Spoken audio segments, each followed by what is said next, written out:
All right, welcome back, guys. Glad to have you guys back. So we'll read the quick Apple Podcast review of the week. This one is pretty cool. It comes in from V Pugliese. He's uh, he's got a really cool podcast on his own. I happen to know this guy. So he writes the headline: "A needed space for faith-based fathers." 5 stars. I've known Dan for years, and this is so fulfilling to hear him bring this message to the world. His faith and family have always been top priorities, and to create a place for these conversations for Christian dads is such a perfect fit. The interviews are excellent, and the messages truly hit home. Great job. Awesome. Thanks, Vincent. Freelance to Freedom is his podcast. Super great guy. Appreciate you, Vincent.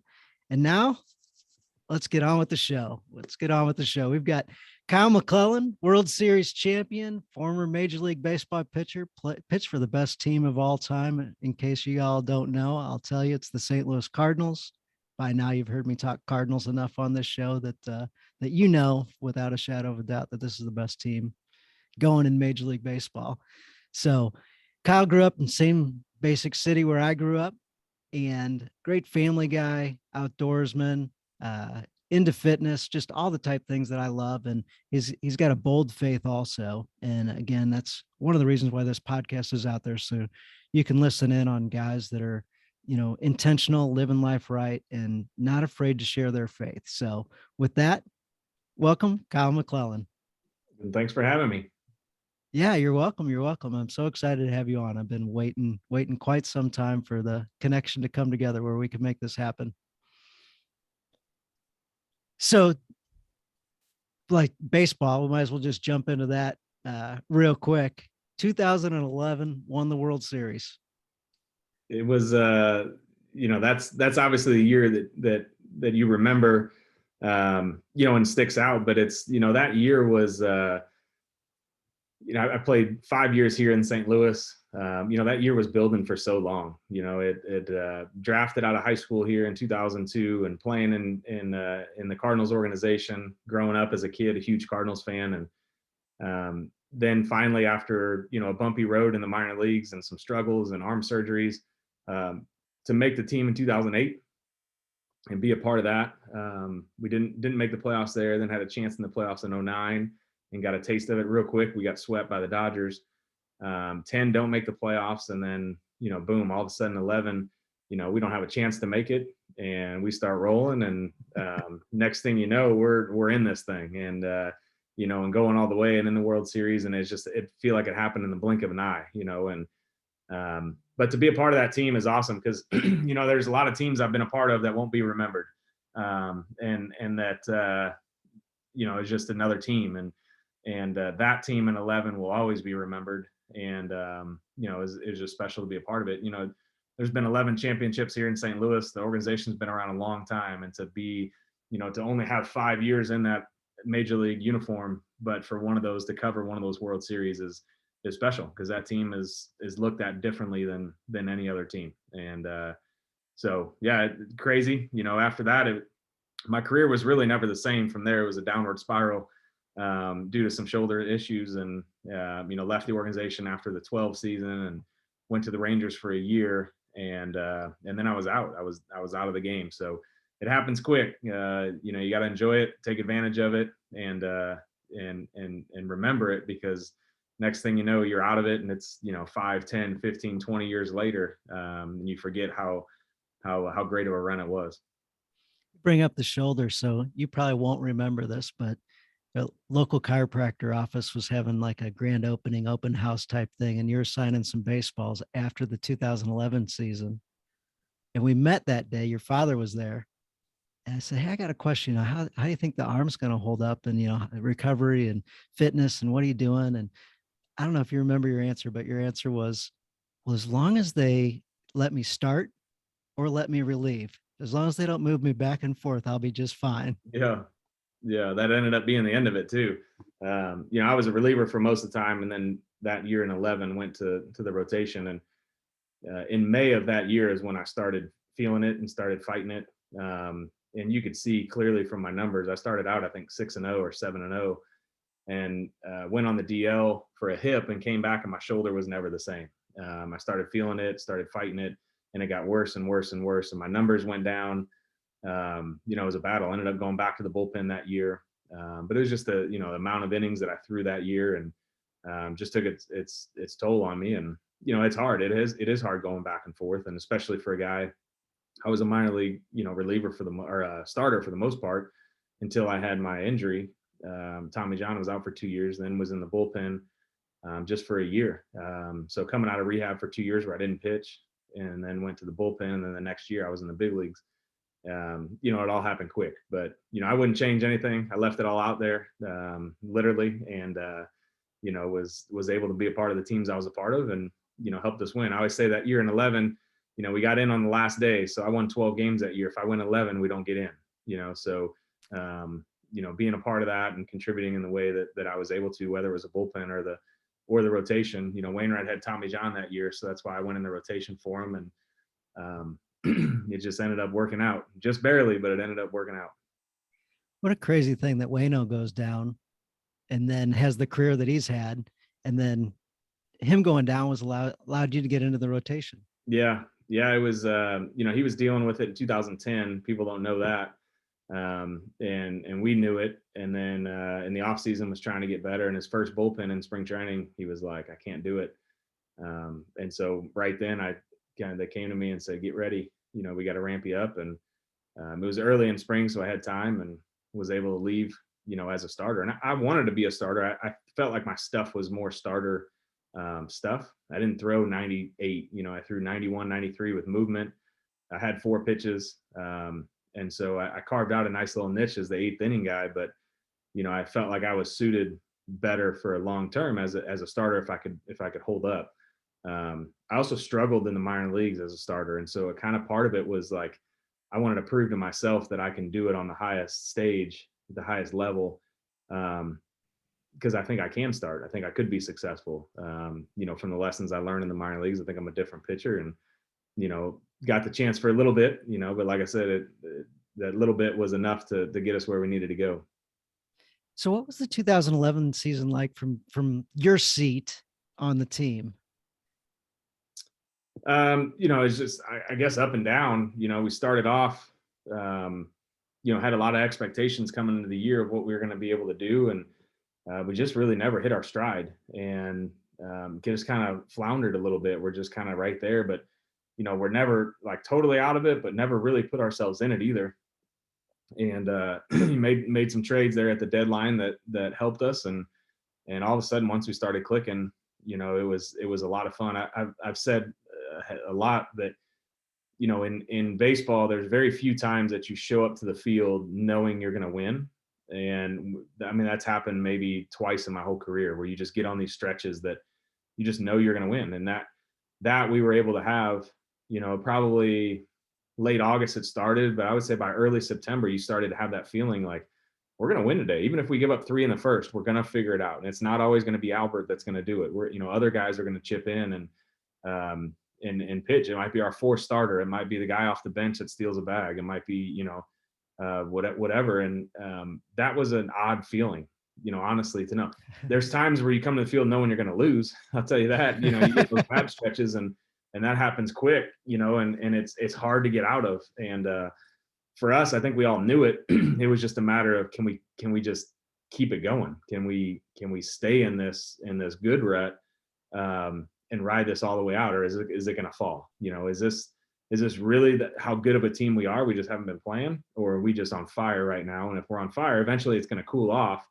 But we need it to last here until the postseason's over, and it did. But from my seat, it was great. Being a part of those games down to the wire. Pitching in those spots where you knew you had to win, you couldn't lose. Every game we lost down that stretch, you felt like it was over. And then Atlanta would lose again, and you'd be like, oh, maybe we have a chance, and then during the playoffs, it was just there's nothing like the playoffs as a player and as a fan. For me, like, watching, it's just not the same. But man, being in that uniform and showing up every day and every pitch, hanging on every pitch and every play is something that it's really special to be a part of. You were injured in the playoffs, or for the playoffs, so you didn't pitch. Were you at all the games and everything still? Oh yeah, I was on the so I was not on the NLDS roster. I was on the NLCS roster and only pitched Okay. like 2/3 of an inning against Milwaukee. And then the World Series roster I wasn't on. So me and Jake Westbrook were flipping back and forth, and so yeah, I mean I was right there in the dugout, cheering on and doing my part and making sure when we were on the road that when our guys came off the field they had cheerleaders there and knew we were there supporting them, and so yeah, we were right there for the whole thing. How about the David Freese game? Um, that is that whole game is just so wild. I whenever I talk about it, I always tell people I like to watch celebrations. So no matter if it's what sport, it doesn't matter. I when they win, I will keep it on. I like to watch. I like to watch how they celebrate. I like the trophy presentation. Because as an athlete, you work your whole life for that moment, and it doesn't happen very often. More people are never going to experience that moment than will. And so I've always, as a kid, I've always just enjoyed that moment. And so I'll never forget being in the dugout, game 6 down to our last strike, and I didn't watch the play because I was watching their bench. I wanted to see what it looked like to win the World Series. And when the ball went in the air, when Freese hit the first one to right field, I was watching them, and they were like on the field. They were out of the dugout on the field by the time the ball hit the wall, and then it hit the wall, and they all scramble and turn around and run back, and they're trying to get back in the dugout. And then when Berkman came up down to the last strike, I watched again, and they were still like up on top step trying to get, wanted to be out there, but they weren't quite as much on the field when that ball was hit. And you could just see it on their face. Like they're standing there watching that ball, and it goes down, and they just kind of turn around and shoulders slouched and go back in. And then there was nobody up on the top step. There's nobody up on the railing. They're all like sitting down on the bench, and at that moment you knew they weren't going to be able to do this again. And then when Freese hit the home run, I remember running out there on the field thinking, this is what they were supposed to be doing. And this is only game 6. We hadn't won it yet, but having that celebration. And then I'll never forget going back in the locker room, and we're all standing around, and Freese is out there doing interviews. And so we're all like just standing, and somebody eventually was like, what are we supposed to do? Like, we didn't even know what to do. And it's like, I guess we'll just get in the shower and go home, like we normally do. But everybody's just like standing around. Nobody was doing anything, just like, what in the world just happened? And at the time you don't realize it, as a player, it was a great moment, but ultimately you got the win, but you don't realize all the parts that went into that. And I can't imagine watching it as a fan, what people were going through. And then you had to regroup and come back. The game 6 didn't matter if we didn't win game 7. Game 6 would have been cool, but it wouldn't have been what it is today without game 7. And when they came back and scored 2 in the top of the first in game 7, I was like, oh my gosh, we got Chris Carper on the mound. That's not supposed to happen. And when we came back and scored 2 in the bottom of the first, I knew there's no way after what they came from last night to tonight, they can't overcome this. And ultimately win, I think it was 7-2 or whatever. And thank goodness it wasn't a close game, because I couldn't take any more. Yeah, after we got up, it never felt like a close game. It felt like they were flat, and it was just over. We were just going to watch Carpenter ring them up. Yeah, I was all right with that. For sure. The night before, or game 6 took a lot out of me. That's for sure. I'm sure it took a lot out of you guys too, but winning had to propel you. Yeah. I mean, like I said, if we don't do it in game 7, game 6 it's still talked about, and it still might be one of the greatest games of all time, but it wouldn't quite be as important if we don't do it again the next night. That was the great thing about that team. That team, they showed up the next day and we were ready to go. It wasn't, okay, we already did our part. It was, we still got to finish this, and let's celebrate it real quick, but let's shower, let's go home, and let's get back, and let's do it again tomorrow. So when everybody showed up the next day or the next game, what was that like? Was there a conversation, or what was the feel? Yeah, I was just, here we are, and this is it. So that's the thing about the media, and people get all tied up in all the storylines and everything. As a player, there's no storyline. I mean, it's, you show up, you have a bad game, you have a good game, you show up the next day, you wash it away, and let's go do our job. I think we were all extremely confident knowing we had Carp going. We had a Right. rain out earlier in that World Series that allowed Carp to throw on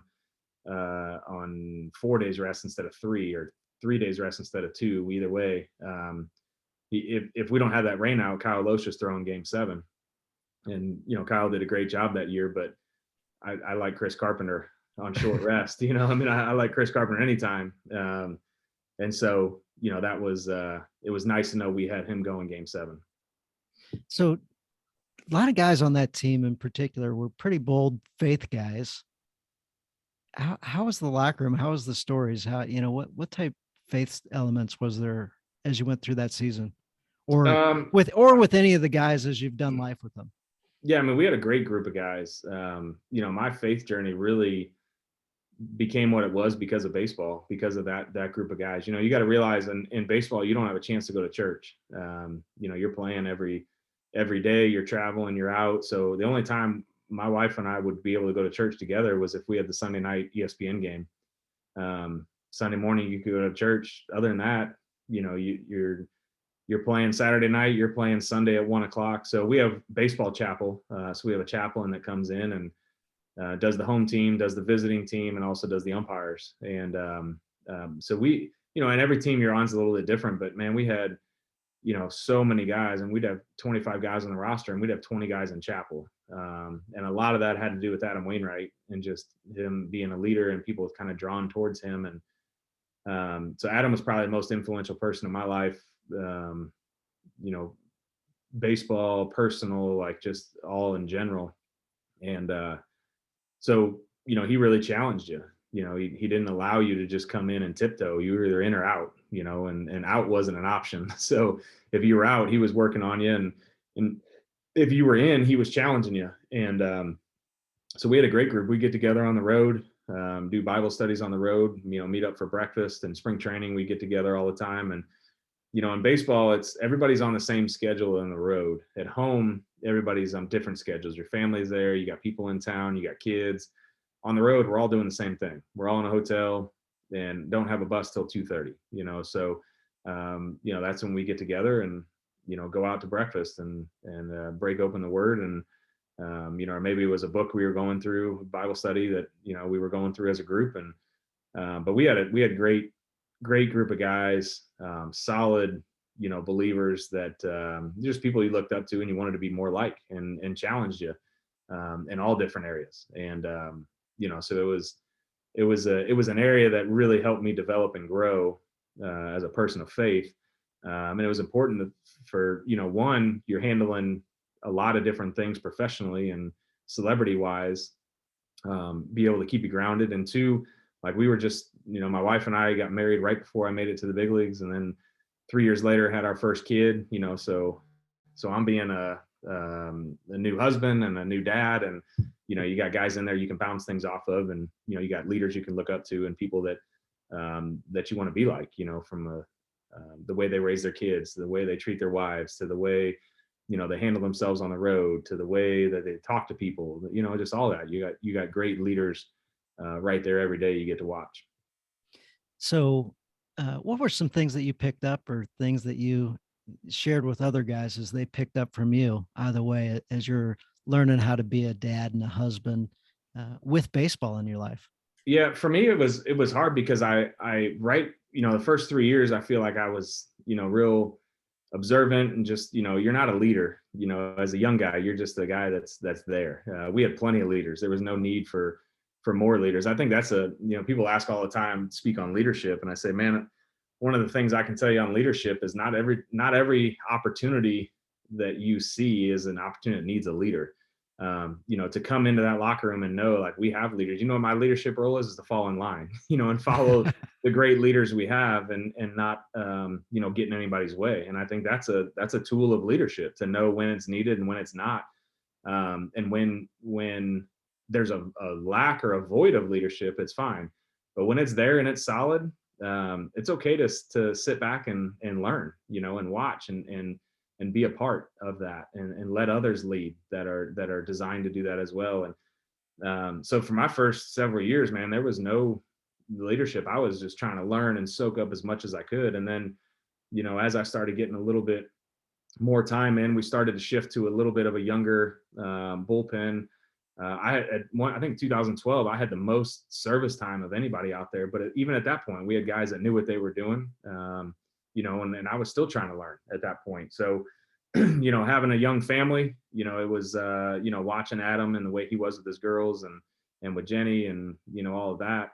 But in terms of on the field, it wasn't a whole lot of leadership. It was more follow Yachty's lead, try to pitch more like Wainwright, try to work as hard as Chris Carpenter, and stay out of Tony's way, and those were kind of the things I tried to do, and and go from there. But it evolves. Eventually I went to the Texas Rangers, ended up spending a lot of time in the minor leagues that year, unfortunately. And then it's a little different. You're looked at differently. As a guy coming from the major leagues, I was 26, maybe 27, had won a World Series, and I'm in AA with 19, 21-year-old kids.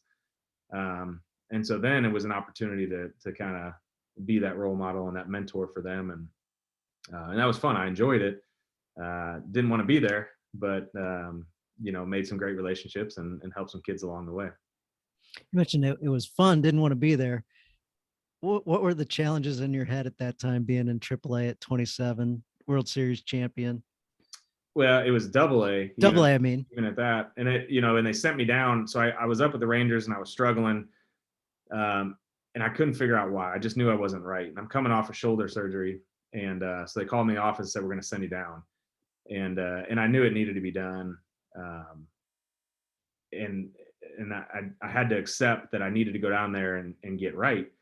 I knew I wasn't a minor league player. They knew I wasn't a minor league player, but I was performing like a minor league player, and that wasn't ready for the big leagues. And I wasn't helping the team. And so I needed to go home for a little bit and kind of clear my mind. The performance side of it's one thing. I can deal with that, but the physical side of it is the other. I mean, that's the thing that kills you. Just the mental grind of the not being right physically, and trying to adjust. That was the hard part. So went home and cleared my head for a little bit. And they said, look, when you come back, you can go wherever you want. We don't care if you want to go to A-ball, you want to go AA, you want to go to AAA. Well, we were renting a house in just outside of Dallas. My wife was pregnant. My daughter, we had just got her set in school and had a routine for her. And I'm like, I don't want to go live in a hotel in AAA in Round Rock. If we can stay here in Frisco where we are from a family standpoint, it's a lot better. And so they were like, sure. So I went there, and it was tough because I wasn't right physically, and I couldn't get right. There's nothing I could do. I didn't realize it until a couple weeks after I'd been down there. Then the shoulder pain set in. So I think I was dealing with a torn labrum at the time. I was in the big leagues, but I didn't have any symptoms of it until I got to the minor leagues, and pitched through it all that year, and pitched okay, but wasn't the way I should be pitching. And at the end of the year, found out I did in fact have a torn labrum again, and they had to have another surgery. And but it was mentally a grind. I've been through the rehab process, several times. I ended up having 6 surgeries, but when you come back and you feel good, and you feel like you're progressing is one thing. When you come back and it's just not there's a lot of thoughts going through your head. And then when you're 27 years old, with a 20-year-old kid, it hits you of how far away you really are from getting back to where you want to be. And for me, I was more, physically I wasn't able to do it, but mentally I was exhausted. I was ready to move on. If my shoulder couldn't get back to where I was sick of dealing with pain. I was sick of dealing with, it's embarrassing, to go out there and not be able to do what you can do. And so it was tough, but a lot of lessons learned from it. And I think I handled myself well. And, I think the Rangers respected me and the effort I gave, and the GMs had a lot of nice things to say after the season. And, ultimately when I was done, and, so that means a lot, but I wish I could have kept going, but it just wasn't meant to be. Yep. Yeah. I'd say age-wise, you had a few more years I was left. right sure. where, that was a frustrating part, is I was a couple months away from free agency. And I was mentally exactly, like from a pitching standpoint, I knew exactly how to do what I needed to do. Like I had matured and grown, and like I was right there. I was in the prime, I just physically couldn't do it. So that was a frustrating thing, is I would have liked to see what the next 4 or 5 years could have looked like. Because I felt like I was really in a spot where I had kind of got it figured out a little bit. It's kind of funny as we get older as dads and our bodies aren't quite what they used to be. I feel that same way. Like I feel pretty smart, pretty wise these days about a whole lot of things, but yet, You just can't do it. yeah, I'm like, Yep. I'm ready to go do that physical thing. And it's like, it takes a little bit more training these days than it used Yeah. to take. Mm-hmm. Yeah. So physical fitness these days, I know you just left the gym earlier today. How important is that? And how does that help you in your life these days? For me, I mean, if I don't have anything going, I'll be at the gym in the morning. It's an important one for me just to keep myself in shape, keep myself presentable. But it kind of gives you that you got to have something to work towards. And when you're a professional athlete and that's all you've known, and now that's gone, you don't have that side of it. You got to find other ways you can channel that. And so for me, going to the gym and having goals and is always enjoyable. I've tried a couple different ways of training, and I'm at a CrossFit gym now that I really like the people there, like the style of training. There's a lot of things I can't do. I have to cut back or scale it back a little bit. Or there's things I can't do well that don't feel great, but yeah, having something and staying active is a huge part. One, I want my kids to see that, it's a, not a mandatory, but a very important part into what I do. My wife, works out every morning here at home, and it's important to her as well. And I want them to live healthy lifestyles, and so them seeing us pay attention to what we eat and how we go about it, I think is important. They're athletes as well. They play a lot of sports, so there's a lot of things that I have exposure to and knowledge on that I didn't when I was a kid, and my parents didn't know, that, I think can really help them through that process. And I think, part of that is, the things you eat and the way you go about your workouts, I think is something that's never too young to kind of put onto your kids and expose them to. I find when I'm working out and in a groove that typically my food choices are a whole heck of a lot better. Yeah, I go up and down. Right now I'm on the end of my down. I said I've had enough. For me, I'm a big hunter, so hunting season's tough because when I'm traveling up to my farm back and forth to hunt, so you're stopping at gas station pizza and Yep. all that kind of stuff. And also with the kids, I mean, they're active in all kinds of sports, so we're at concession stands and on the run constantly. And so it's hard. Every phase of life is different, and just having to navigate it. But for me, when I'm dialed in, like I just started, and I'll be dialed in for a while. But then it's like once you leak in, you're like, all right, I'll get fries with this today, and Yep. then you haven't done it in 3 months, and the next thing you know, you're getting fries with every meal and sodas, and and then you're totally out. So it's just trying to eliminate that downfall at the very when it first starts to creep in, getting rid of it, and hopefully it can last a little bit longer and you can sustain something. Yeah. I run into that same pattern too. Halloween every year Yeah, here. not good. Not at all. Not at all. So I heard your wife on a podcast the other day, and she says, Kyle is smart and he's the leader of our family. He says she says we both are responsible for the family, but he's the leader. So how does that make you feel when your wife publicly says that about you? Well, I think we have a great marriage and partnership. I think there's so many things that she's so good at. From our charity standpoint that we run, she's amazing at. She's our executive director, and she pretty much runs all the behind the scenes stuff. She doesn't like to be out in public speaking. She doesn't like to be talking. So we just kind of, I think we cover each other very well. The things that she likes to do are things I'm thrilled to let her take and run with, and the things that I'm good at and she doesn't like, I'm able to kind of cover that for her. So, I mean, she's the anchor of our family. She is the one that keeps it all going and moving and organized, and she's amazing at so many different things. So I would say we're equals on that. We just Mine might be a little bit more public or more on the speaking side of it. But man, what she does is, I couldn't do it without her. So we're, there's an equal there for sure. Well, she absolutely said she follows you. Yeah.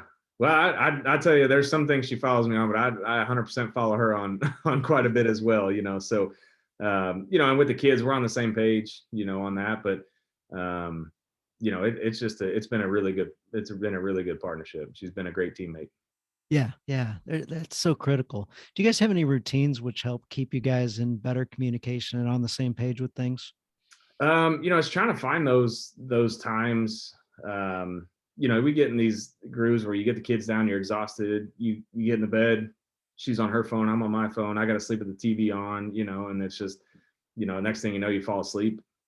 And you realize that whole day you haven't had time to really sit down and go over things.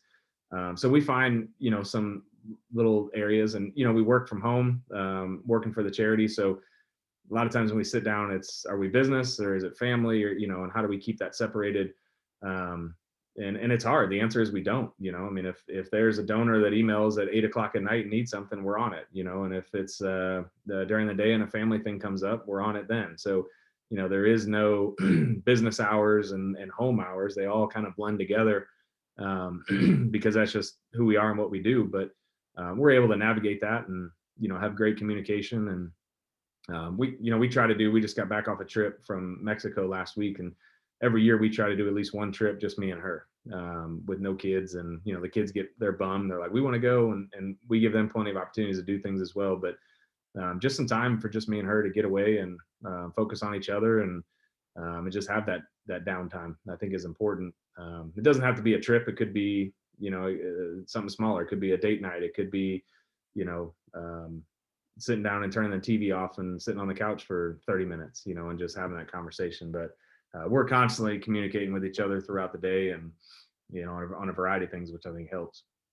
One of our previous podcast guests, he threw out a challenge to the group, and it was scheduling a weekend away with your wife and scheduling, a Mexico trip or whatever it is, but taking time and getting away from everything and just you and your wife only. So it's Yeah. cool that you guys just did that. Yeah, and it looks different. I mean, I'll tell you, I hate missing our kids' stuff. I don't like missing games. I don't like missing hunting season. I don't like missing a lot of that. So, it doesn't have to be a week trip. Not everybody can afford it, or schedule wise or financially. It could be, just going out for one night for dinner, or going out to a movie, or whatever it is. But for sure, finding that time and making it a priority, just like we make all these other things a priority. You don't want to overlook that. Yeah, absolutely.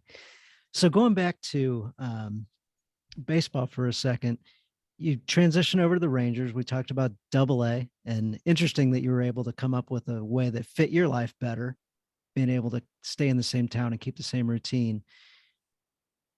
You had been in the Bible study with Adam Wainwright, and at the Rangers, somebody along the way, I don't know who it was, said, "Hey, there's an opportunity here to get a Bible study going."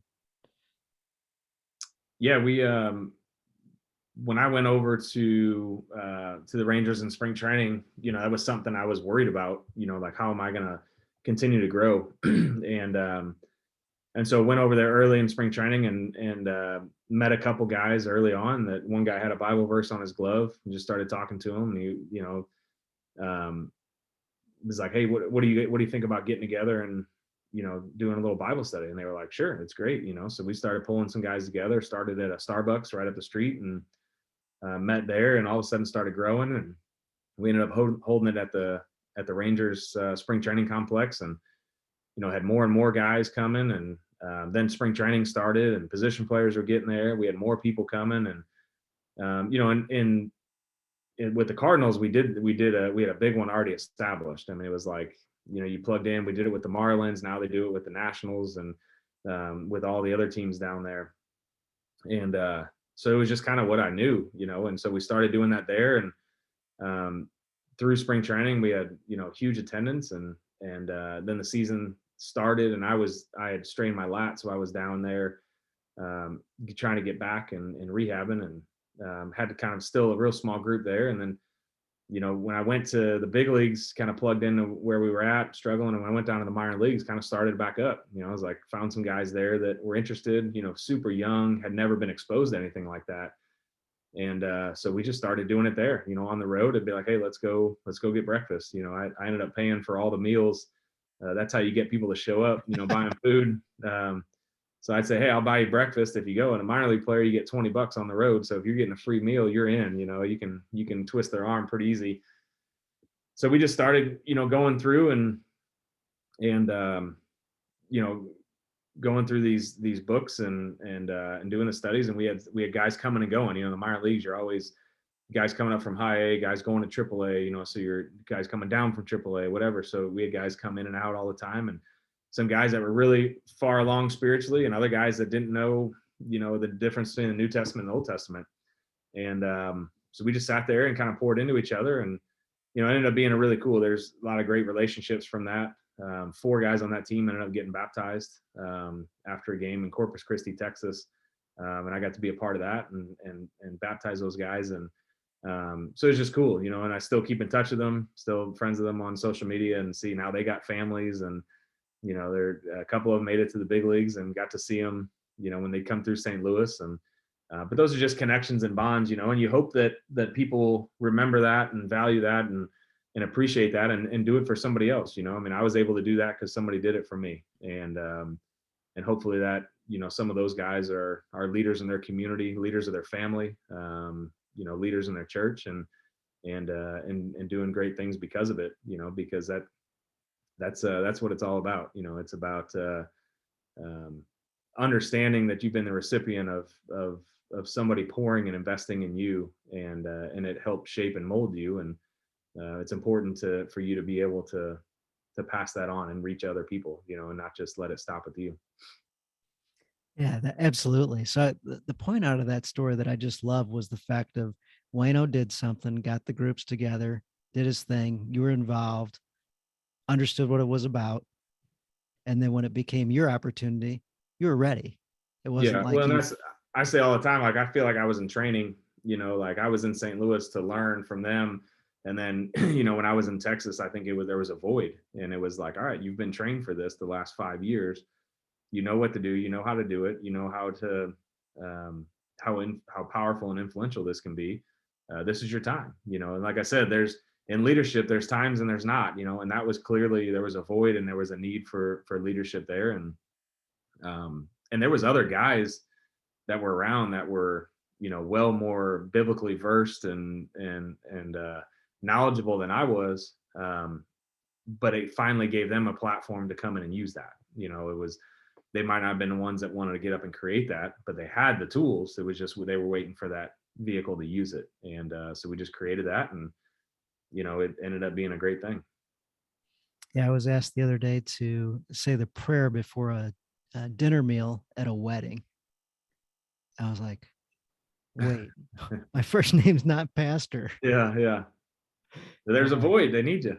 Yeah, I was like, hey, how'd this come about? And the bride in the background's like, please say yes. Well, you got to say yes at that point. I'm like, well, yes. The answer is yes, but yeah, help me get to where you guys got. Help me understand what you're looking for, or whatever. But I was like, holy cow, like I've never done this one before, and I'm like, yeah, I'm ready for it. But at the same time, they were doing a special wedding, so I wanted to make the pair special, and so I did have that jumpiness in my stomach a little bit over that one.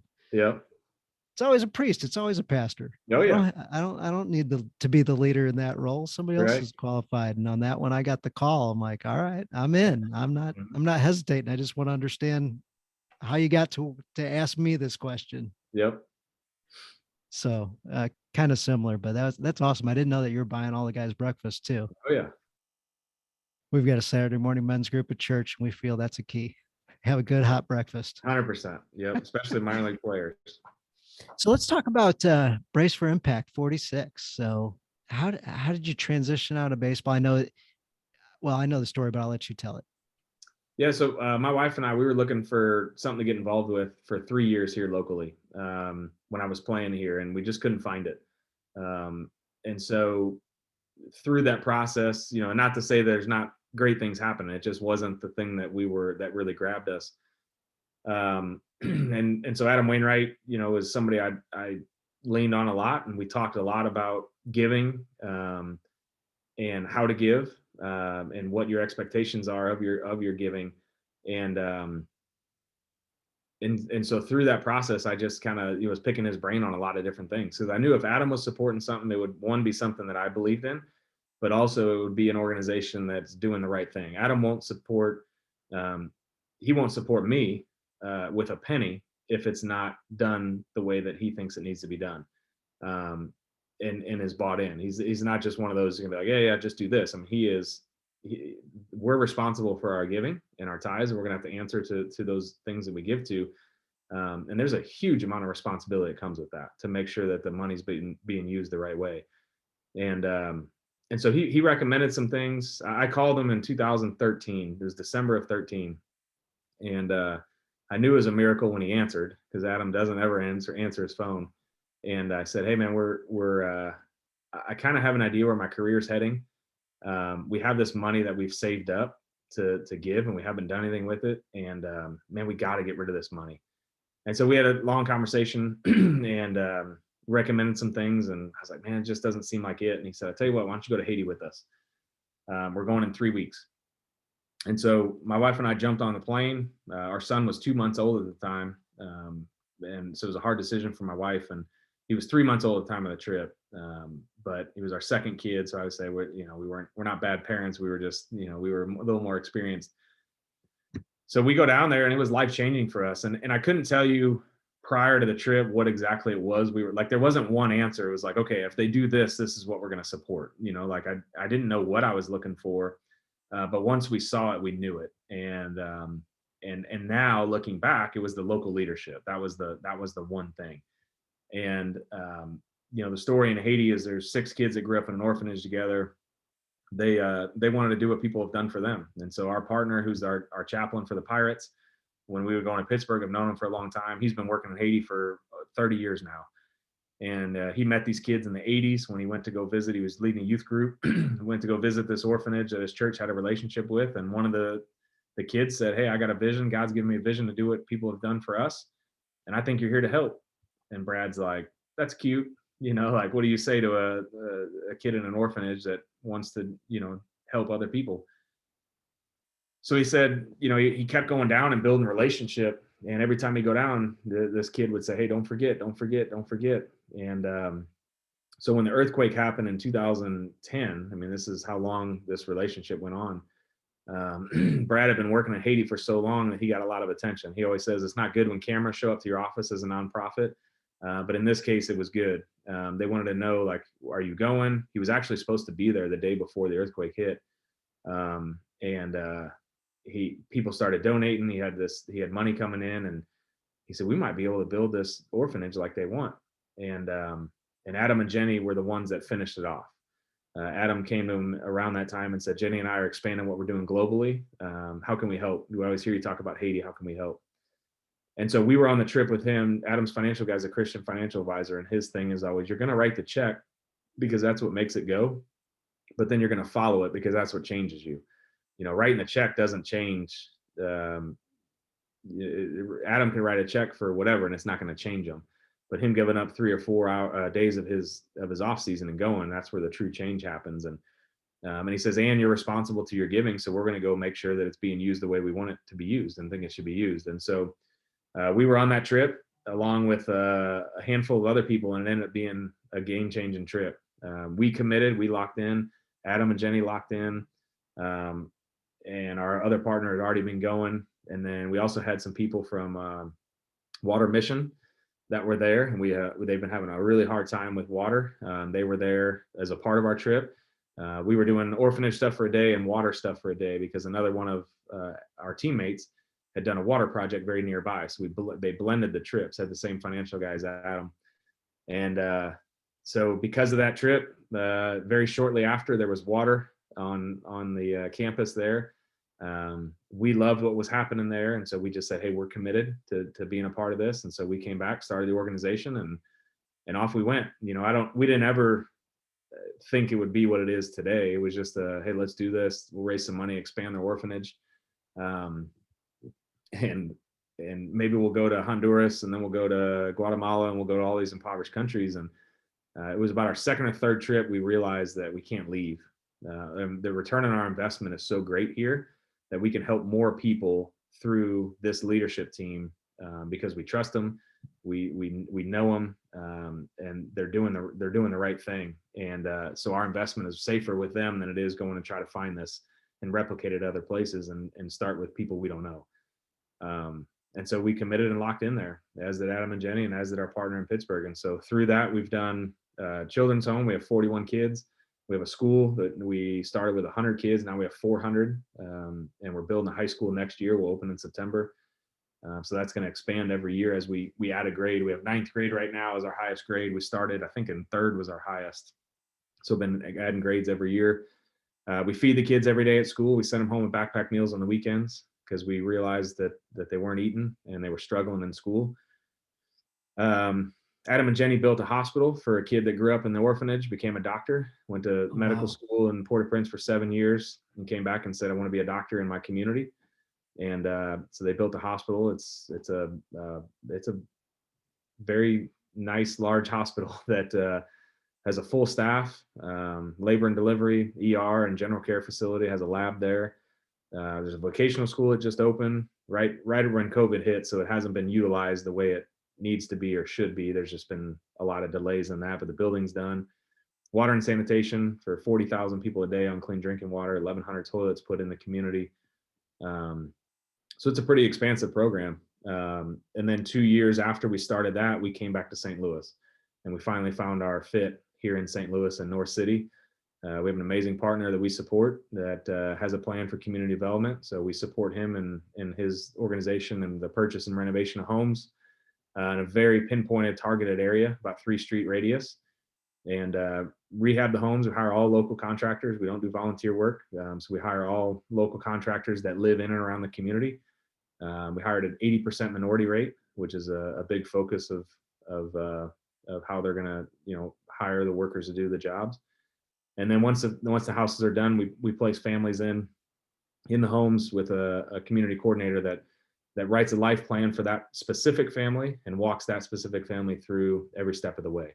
So they got to pay rent, they have to volunteer in the community, and have to attend seminars with this community coordinator, or be plugged into other places to work on some of these deficiencies they might have in some of these areas. And so it's been great. We're the fundraisers. We have the implementators, the people on the ground doing the work, that we trust, that we love, that, it's just awesome to see them take off and thrive.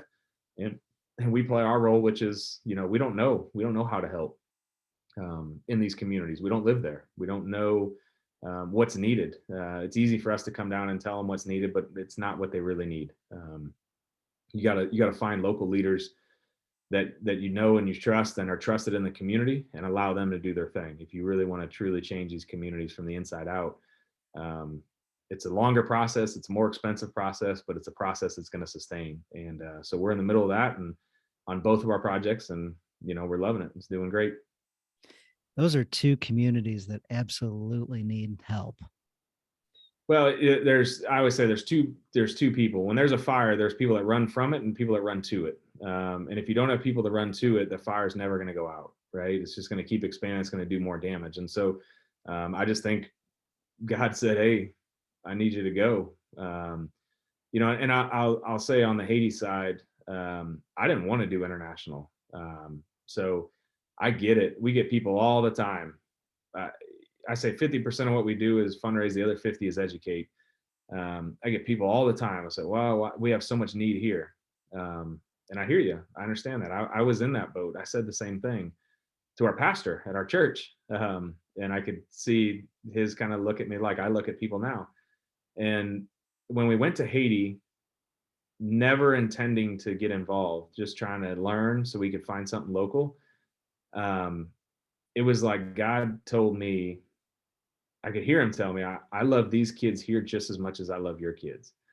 And to me, that was life-changing, because I never saw it that way, right? I think a lot of people see it as, well, we have need here because this is my family or my community or our country or whatever. And what God's saying is, I don't put county lines and country lines and state lines on things. You do that. I don't care about the color of their skin or where they live or what. I don't see that. I see kids, I see my children, and I need you to care for them.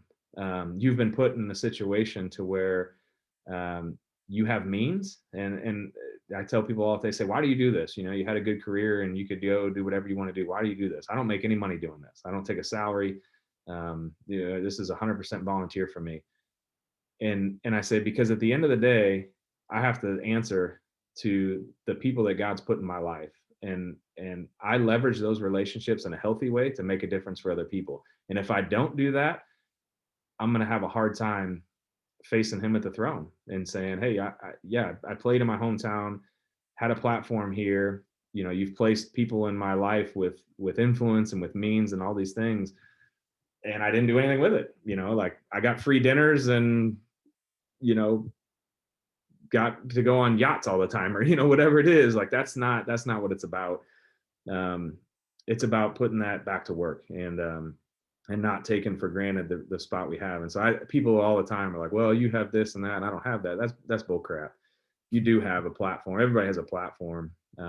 Whatever that looks like in your life is what it is, but there's a platform for you to leverage in a healthy way to make a difference for other people. And it doesn't have to be raising millions of dollars, but there's ways that everybody can plug in and play their role. And so for me, it was life changing, man. It was like, yeah, these kids are important, and it doesn't matter if I might not ever come back here again and see them, but the reality is they're God's children and they're important.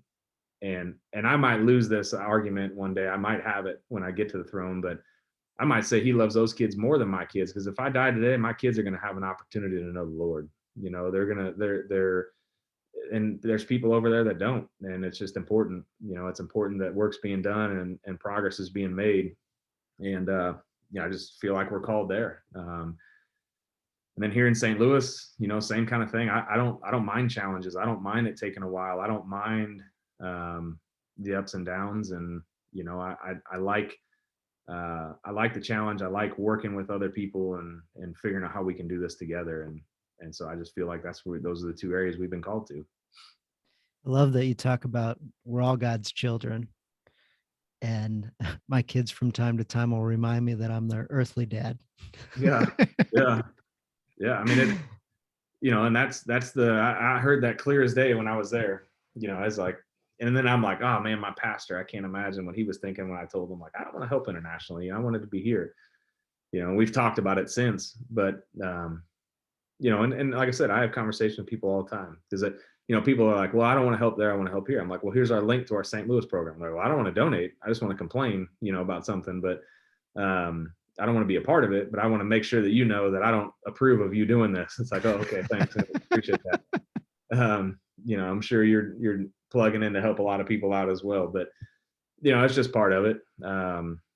And I think we've done a good job of sharing our story and telling our story. We don't get a whole lot of that anymore, social media wise or whatever. When I speak, every once in a while, I'll get people that will come up and, share their opinions on things. But I like it. I think part of it is part of what we're doing is to bring up that conversation and challenge people in that area.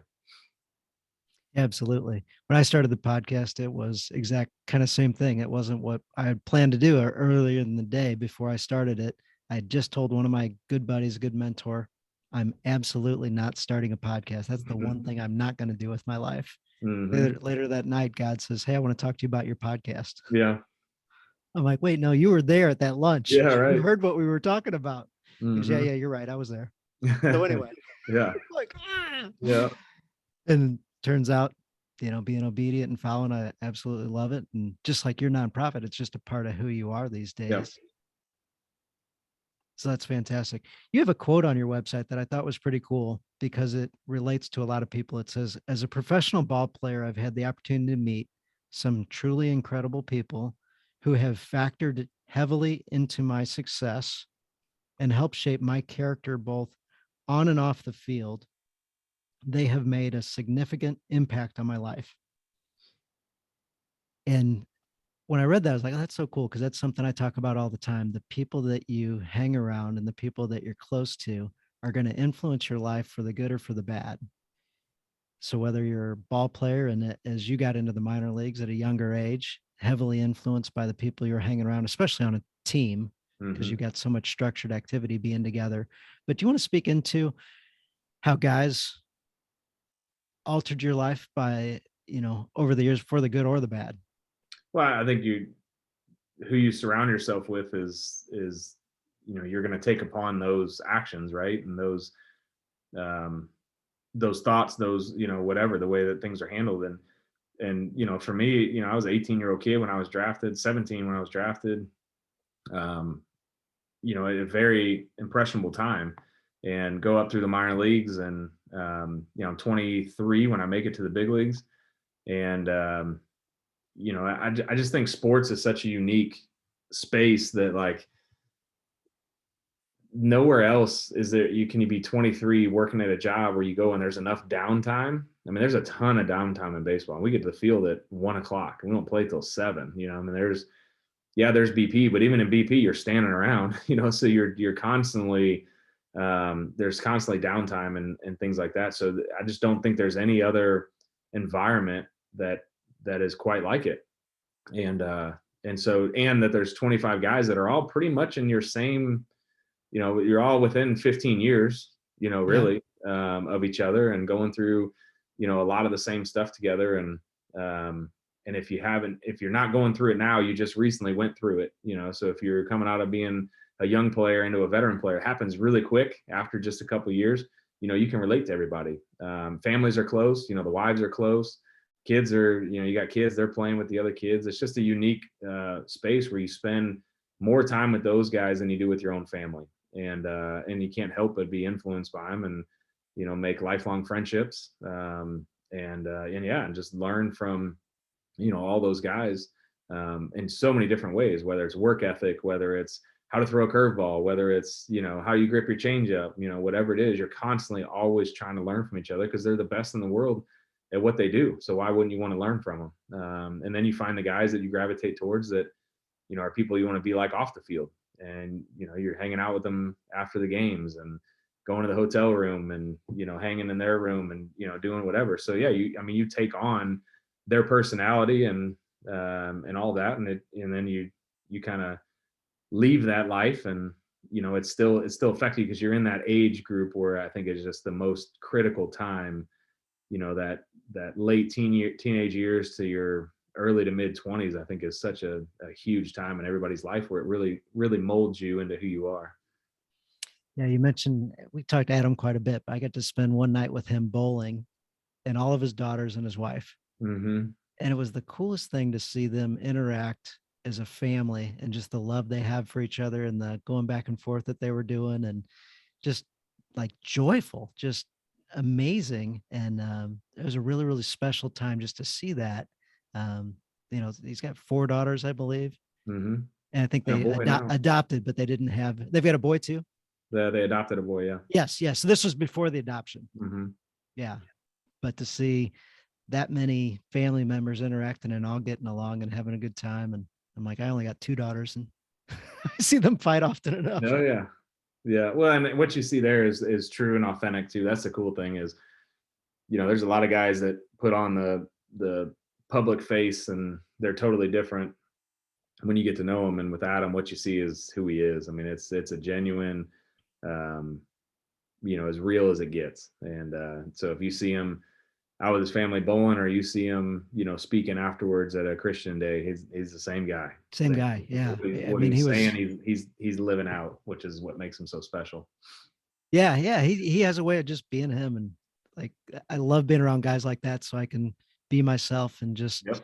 have fun and let it loose a little bit. Yep. It's something Yep. I can be a little buttoned up sometimes. So, well, is there anything else you want to throw out there for Christian dads, whether it's about your charity and organization, and certainly we'll put it in the show notes and connect with you. But any advice or any other things to add? And then at the end, I always ask the guys for a challenge. So if you can challenge guys also, but I'll let you. Yeah, I think,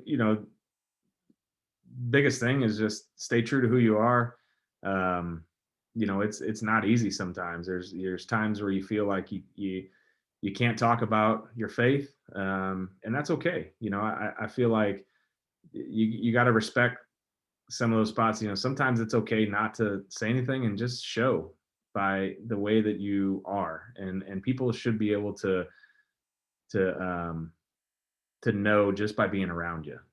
It doesn't always have to be crammed down somebody's throat, and this, that, and the other. I think there's kind of the old school side of it is like, you feel like you always have to have it out there and have your opinion. And man, I think it's more noticeable through people by your actions and the way you are. Like you said with Adam, you pick up on that right away. So it's tough to navigate sometimes, and sometimes it's okay to just be quiet and let your actions speak, and love your family, love your wife, love your kids, and let them be examples for your family as well. That's that I think that's my wife and I, that's our biggest hope, is that we raise great kids that go up to continue to represent our family and our beliefs well, in a world that's changing constantly. And sometimes you don't know which way's up and which way's down, the way things go sometimes. But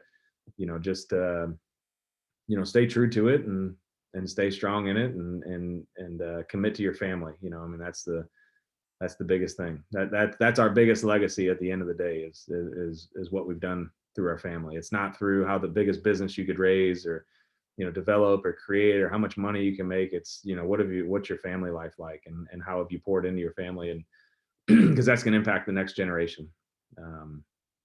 So that would be my advice, I guess, and my challenge. Love your family well, and leave your legacy with them. Yeah, that's one to consider. A question is, who's going to be crying at your funeral? Usually Yeah. the answer is family. Yeah. So if you use that question to help filter some of the decisions that you make, it'll help you focus on your family and connect with them. Yep. Yeah. Hopefully they're crying and not cheering. Yeah. Yeah, absolutely. I forgot who that baseball guy was. It says some guys, the light comes on when they enter the room, and sometimes it comes on when they leave the Yeah, room. exactly. Whoever that was that said that. So let's get specific. Let's dial a challenge in so guys can execute on this particular week. I would say just intentional time with your kids.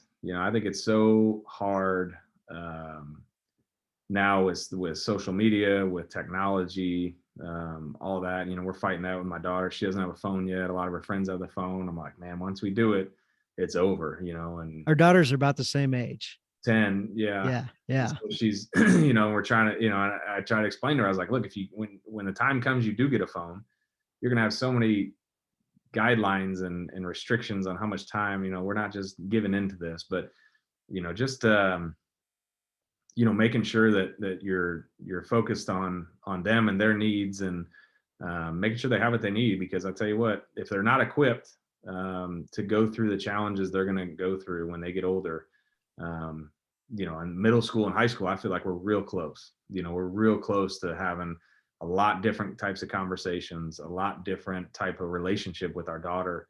I feel like we're getting close to entering that friend stage, where you're over the, like, beat them over the head, tell them, and you can kind of let up a little bit. If you've done good, you can let up a little bit and be more their friend and their peer, in a way. I know you're never going to be, you're always going to be that the parent, but it's just, I think we're real close to entering a whole different stage here.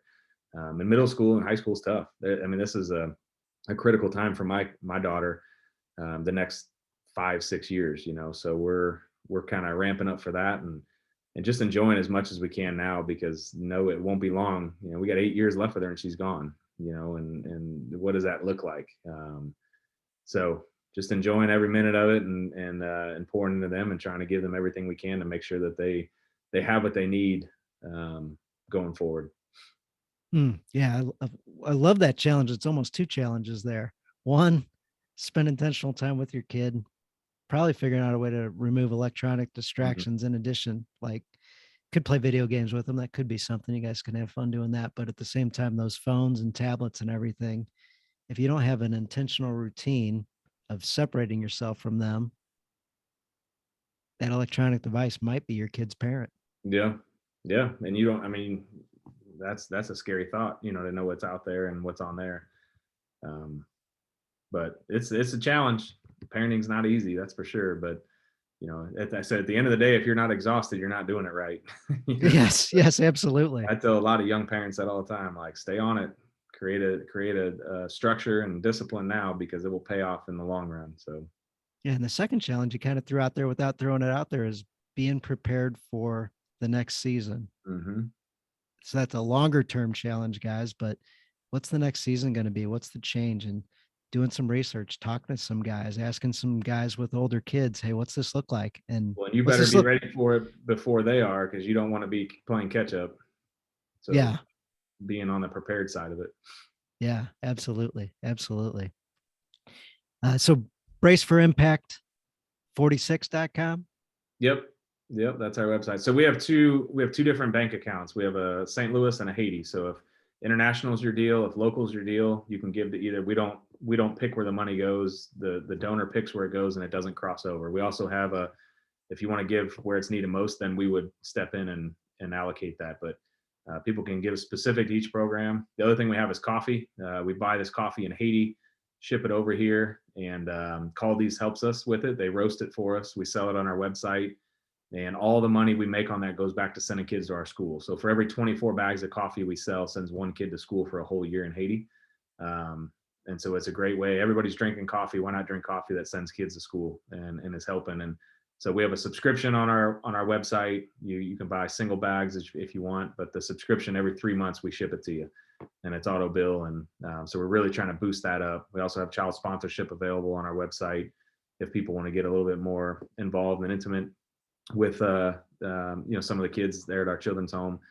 We have the opportunity to do that, especially around Christmas time. You know, with your kids, go through, pick out a kid you want to support, and just know that all the kids benefit equally from it. We don't, one kid, if they have 9 sponsors, doesn't get more than somebody that doesn't have any. They all the money goes the same place, but it's just more of a ability for you to kind of get to know a little bit more about the kids there and be a little bit more involved.